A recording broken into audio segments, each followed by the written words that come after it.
श्री शिवाय नमस्तुभ्यं। स्वागत है आपका शिव पुराण श्री शतरुद्र संहिता 9वें अध्याय में। भैरव जी का अभिवादन। नंदीश्वर बोले, हे संत कुमार जी, भगवान शिव का आशीर्वाद पाकर भैरव जी ने कालों के भी काल हुए। उन्होंने अपने प्रभु भगवान शिव की आज्ञा से कापालिक व्रत को धारण किया।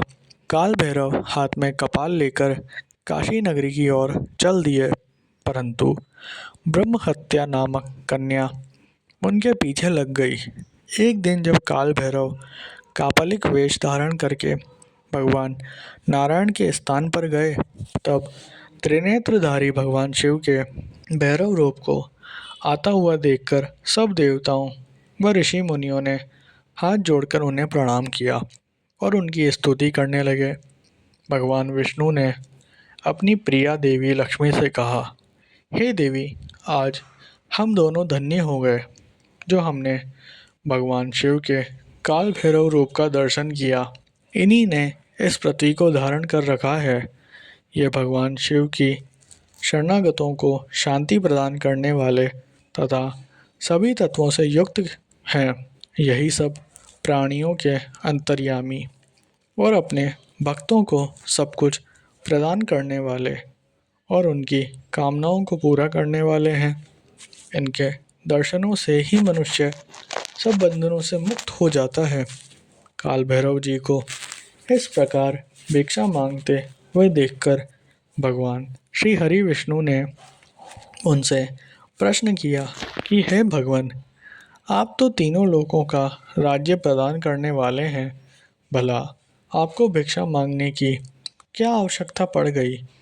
तब विष्णु जी के इस प्रकार के वचनों को सुनकर काल भैरव जी बोले, हे नारायण, मैंने ब्रह्मा जी के 5वें सिर को काट दिया है, इसलिए अपने द्वारा किए गए पाप का पश्चाताप करने हेतु मैं यह कर रहा हूँ।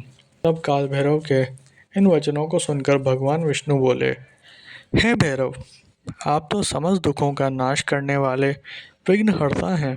आप सदा ही लीलाएं करते रहते हैं। तब देवी ने भिक्षा के रूप में मनोरथी नाम की विद्या भैरव जी के भिक्षा पात्र में डाल दी। भिक्षा प्राप्त करके भैरव जी अन्य स्थान की ओर चल पड़े। तभी वैष्णव जी ने भैरव जी के पीछे जाती हुई ब्रह्म हत्या को देखा और उससे कहा कि वह शिवजी का पीछा छोड़ दे, परंतु ब्रह्म हत्या ने कहा कि इस बहाने ही मैं शिवजी की सेवा करती हूँ। यह कहकर ब्रह्म हत्या फिर भैरव जी का पीछा करते हुए काशी नगरी के समीप आ गई। वहाँ पहुँचते ही ब्रह्म हत्या पाताल में समा गई और ब्रह्मा जी का सिर भैरव जी के हाथ से छूटकर पृथ्वी पर गिर पड़ा। जिस स्थान पर काल भैरव जी के हाथ से ब्रह्मा जी का 5वां सिर गिरा था, वह स्थान कपाल मोचन तीर्थ के रूप में प्रसिद्ध हो गया। जब तक भैरव जी की पूरी पृथ्वी का भ्रमण करके काशी नहीं पहुँचे, उनके हाथ में ब्रह्मा जी का सिर चिपका रहा और काशी पहुँचते ही वह छूट गया। इसलिए काशी नगरी को पाप नाशिनी माना जाता है और यह सत्पुरुषों द्वारा सदा सेवनीय है। जो मनुष्य शुद्ध हृदय से कपाल मोचन भैरव जी का स्मरण करता है, उसके जन्म जन्मांतरों के पाप नष्ट हो जाते हैं।